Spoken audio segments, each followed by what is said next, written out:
church. There was a French theologian by the name of Alfred Loisy.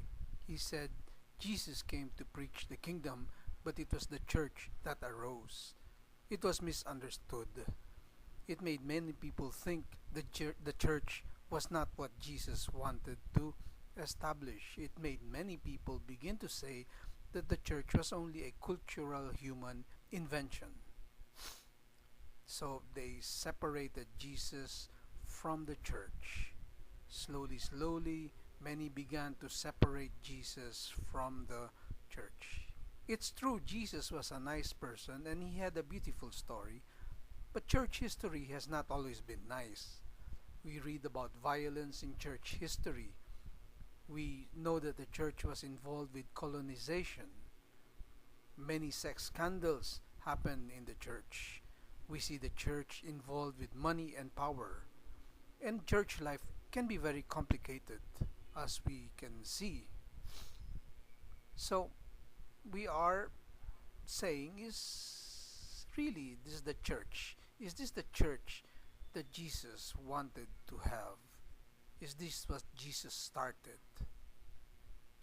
Until today, many people cannot see how Jesus and church are linked. Well, Jesus was a Jew, and he observed the practices of Judaism, and he had an impact on people. Remember, he had disciples. There was the 12 apostles. The 12 witnessed the life of Jesus, his death, his appearance after the resurrection. They kept memory of Jesus. They called Jesus Christ.